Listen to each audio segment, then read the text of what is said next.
side of the vehicle. We're going to start on our left-hand side. I've got a beautiful tan antelope over to our left. There's a couple more of them further back on the hillside. These are called greater kudu. Greater kudu are Africa's second tallest antelope.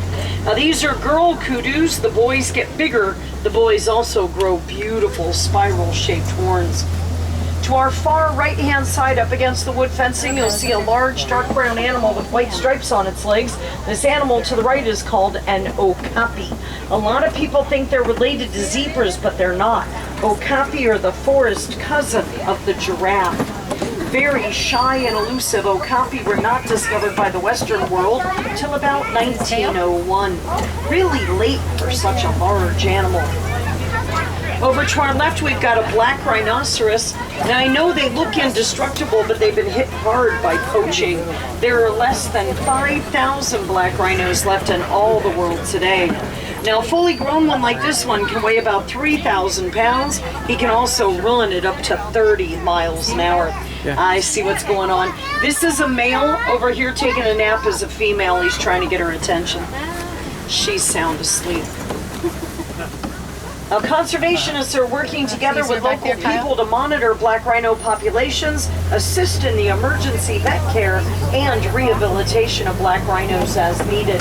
That way, if they survive an encounter with a poacher, there's a greater chance they'll make a full recovery. Back over to the right, all along the top of this hill over to the right, I've got reddish-brown colored antelope with white stripes called bongo. Bongo have been nicknamed the ghost of the forest. They're known for being shy and rarely seen.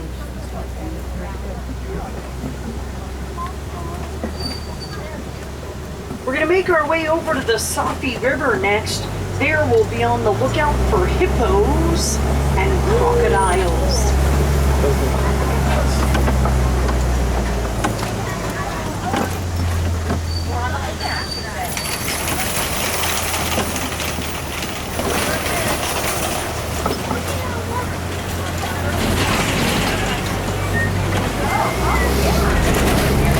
Hippos can be a bit tricky to see during the daytime, and that's because they spend much of that time in the water sleeping. This does make hippos nocturnal. They tend to be their most active at night. That's when they usually come out of the water to graze on plants along the shoreline. Got a couple of hippos coming up on our right in the water. Don't worry if you're on the left, we'll see more hippos on the left in just a moment. So I got a couple of hippos in the water to the right. And then I've got a bunch of hippos in the water to the left. Hi guys, make sure little ones are on their bottoms. Please don't hold them up in the air. Yes, I can see you. I'm surrounded by mirrors. Hippos are decent swimmers. They can hold their breath for up to 8 minutes at a time. Most of the time when you see them moving in the water, though, they're just walking on the bottom of the river. Also to our left, you'll see pink-backed pelicans. Now these pelicans get their name because during their breeding season, their backs will turn pink. The girl pelicans choose their boyfriend based on who brings them the nicest looking stick. That stick then goes on to become the foundation of their nest. So instead of a ring, she gets a house. I'd take a house over a ring any day. We're about to cross over a really old bridge, and coming up on our left, you're gonna see Nile crocodile. Just make sure everyone stays seated, please. Nile crocodile can grow up to 20 feet in length, weigh almost 1,000 pounds, and get the Nile part of their name because they were discovered in the Nile River. But you will find them in just about any body of water in Africa. They've even been known to go swimming in the ocean.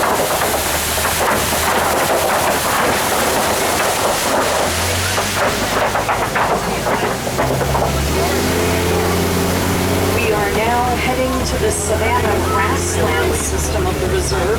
This is where we should see the greatest concentration of animals. On our way there, I want to show you my favorite kind of tree that you'll see here in Africa, known as the baobab, or the upside down tree. I've got a really nice looking one coming up on the right, and you'll see more of these trees scattered throughout the savanna. Baobab trees do remain leafless for about 9 months out of the year. And during the rainy season, not only do they grow leaves, but they also produce a citrus-tasting fruit that the locals will use to make something similar to lemonade. And I'm already starting to see quite a bit of movement on the savannah up ahead, including giraffe, wildebeest, and springbok. I should be able to get you a pretty good view of just about everybody. Now when we get closer to the giraffe, keep an eye out for several baby giraffe. They range in age from as young as 4.5 months old to just over a year old. You'll know the babies when you see them. It takes till they're almost 5 years old to get fully grown. Over to the right, laying on the ground, you're going to see some tan, black, and white gazelles called springbok, and that's as big as they're ever going to get, typically weighing about 70 to 100 pounds. Get the spring part of their name because they can leap 10 feet in the air to get away from a predator. Springbok can also run at 50 miles an hour. Tiny but mighty, I call them. Got a nice view of some of the giraffe to the right, but we're going to get closer. These are Maasai giraffe. They're one of 9 different types of giraffe found throughout Africa. The Maasai are known for their reddish-brown color and lacy look to their patch pattern. That's one of the babies laying on the ground there next to us. See if I can get you closer to some of the other ones up ahead.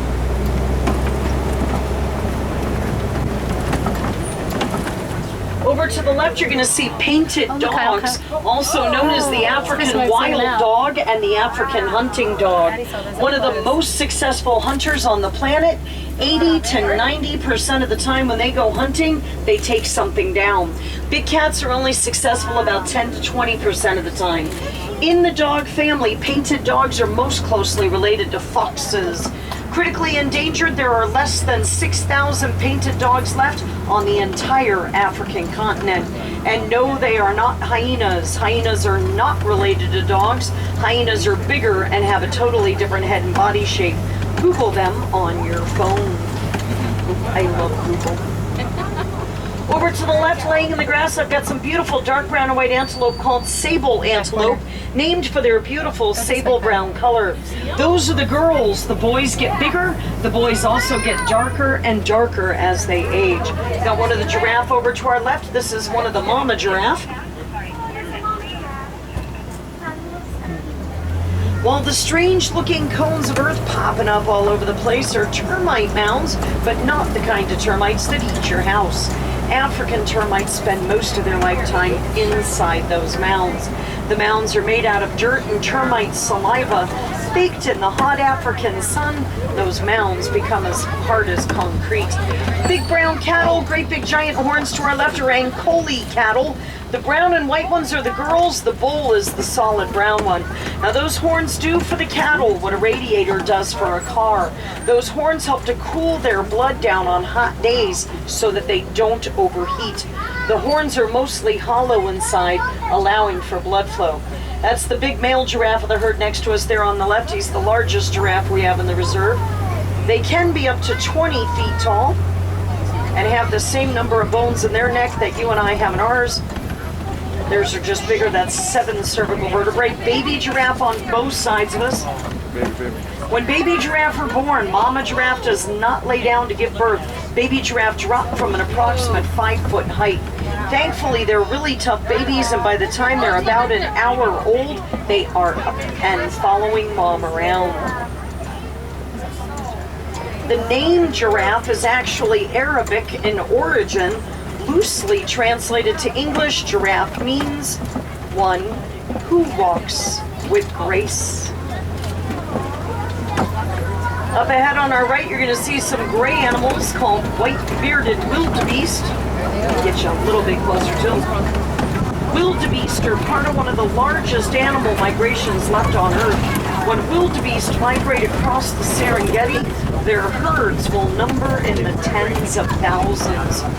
Wildebeest kick up so much dust during their migration that their dust trails can actually be seen for miles.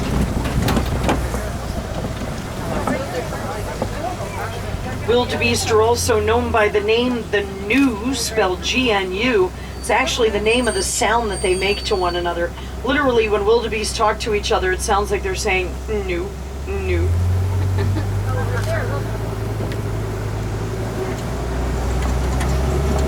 We're going to make our way over more towards elephant country next. I do know of a couple of watering holes the elephants like to hang out here. We're going to take a drive by both of them, see if we can find just some elephants this morning.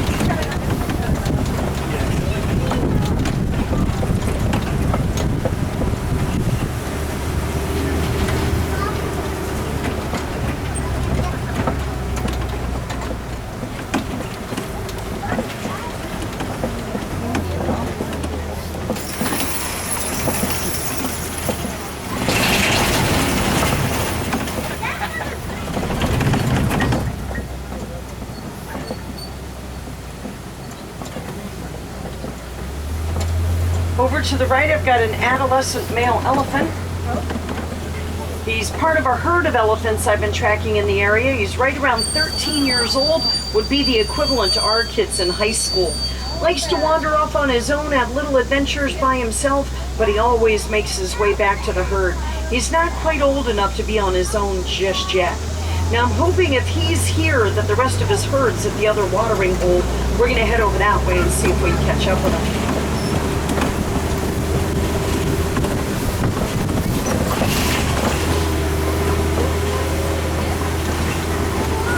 Researchers are studying elephants and how they communicate with one another in an effort to better understand exactly what elephants need to survive. Turns out a lot of what elephants say to each other we cannot hear. It's infrasonic or below the human level of hearing. Those infrasonic sounds travel pretty far, and one elephant can be talking to another elephant up to 5 miles away. The really cool part is not only do elephants listen to those sounds with their ears, but they can also pick up the vibration of the sound through the ground with their feet. So elephants listen with their ears and their feet.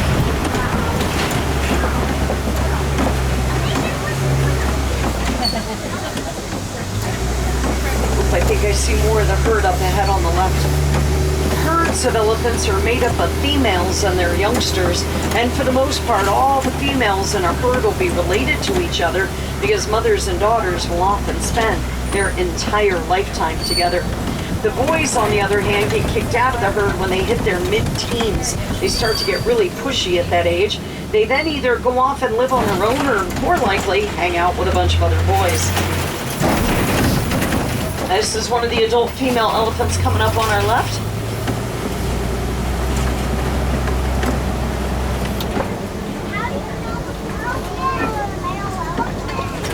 How do I know if it's male or female? By size. A male is going to be almost twice her size.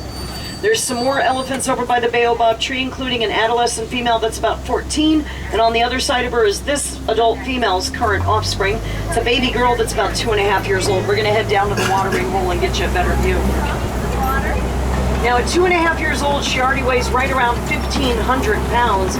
Mom weighs 7,000 pounds. She's got a long ways to go to catch up. And then I've got her big sister playing in the water here. Her big sister is about 9 years old. She's kind of like a middle school kid. There's baby girl up against the baobab tree there. Now that baby will be a baby till she hits about 5 years of age. That's when they usually stop nursing from mom. Then they become adolescents or juveniles till they're mid-teens when they reach adulthood. Elephants can live into their 70s, although 55 to 65 is a bit more common for an elephant. Over to the left, we've got greater flamingo hanging out with some white ibis. Greater flamingo are the largest but lightest pink of all flamingo species. They get their coloration from the brine shrimp that they eat. It's the keratin in the shrimp that turns their feathers pink. The smaller white birds with the long red beaks are local birds called white ibis. You'll see them just about everywhere. Depending on where a flamingo is from will depend on what it eats to turn pink. Indian and African flamingos eat brine shrimp, but Caribbean flamingos eat red algae.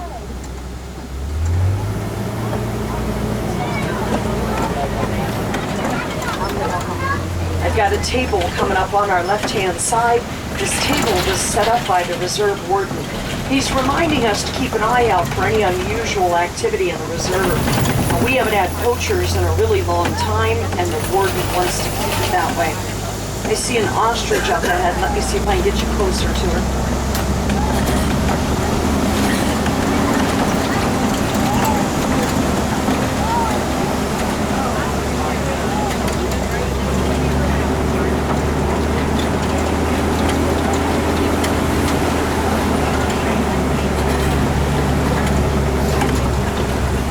She's going to be coming up on our left-hand side. Looks like she's having a bit of a rest over here. Largest bird in the world, but ostrich cannot fly. They can, however, run at about 40 miles an hour. Now, the reason I know this one's a girl is by the color of her feathers. Girls have gray feathers, boys have black feathers.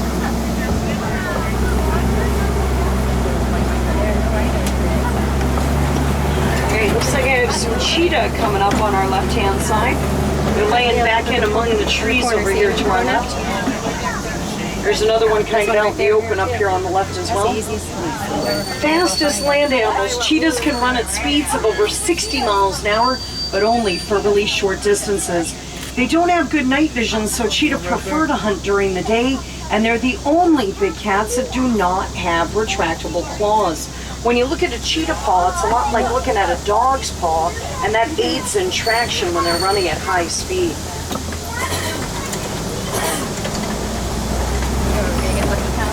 Looks like we made it to the Kopi. Kopi's going to be this big rocky outcropping coming up on our left. And laying on the flat rock in the middle of the Kopi, I've got a male and a female lion. I'll get you a better view of the lioness on the other side.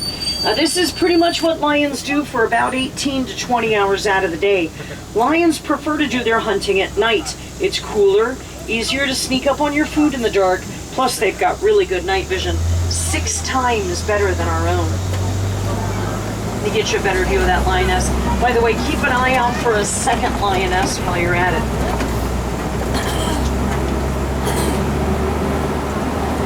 There's the second one. Oh, there it is. Looks like I've got white rhinoceros and Bontebok antelope and more ostrich to the right, but I'm going to get you a better view of them up ahead. We're going to focus on the lions first. Now, it is true that the girl lions will do most of the hunting for the pride, but the male's main job is that of protector.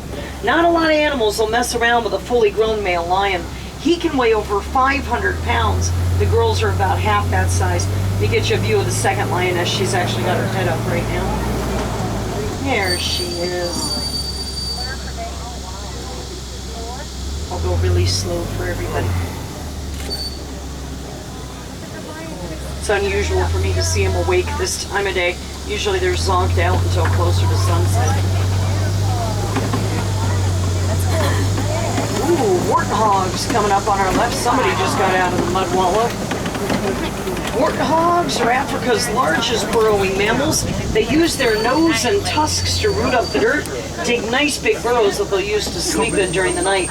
Now, the reason that pigs wallow in mud is because, unlike us, they do not have the ability to sweat, so it's hard for them to cool off. But by rolling in the mud, and then as the mud dries, it actually helps to cool off their skin. Try it sometime, it works for us as well. Small, dark brown and white antelope coming up on our right are called Bontebok. Very rare, only found in protected reserves. Bontebok used to be hunted for their fur. We've also got some ostrich to the right, and then we've got some white rhinoceros. Much bigger than a black rhino, white rhinos can weigh over 5,000 pounds. Black rhinos are known for being solitary. White rhinos are a bit more social. You'll find them in herds called crashes. I love a good crash of rhinos. Got ostrich eggs on the ground to the right as well.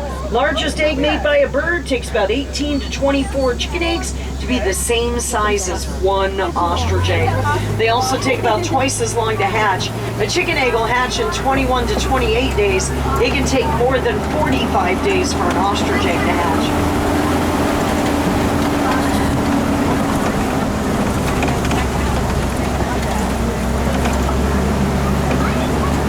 Heading into the Magadi Glen.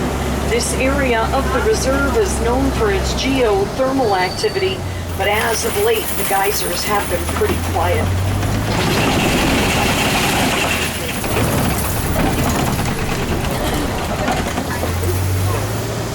Coming up on the grass see hillside to our left, I've got a beautiful brown and white antelope called a scimitar horned oryx.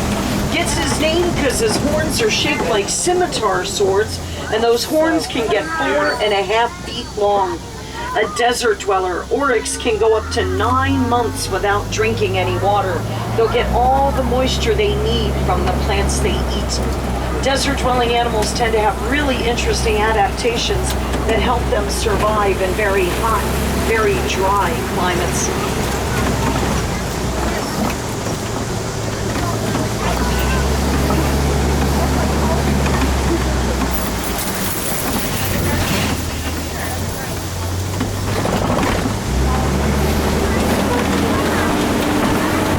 This does end our safari. I hope you got to see some of the animals that you really wanted to see. If not, I do invite you to come back and join us again sometime. Different animals do tend to be active at different times of the day, and no two safaris are ever the same. I'm going to drop you off at the nearest warden's post.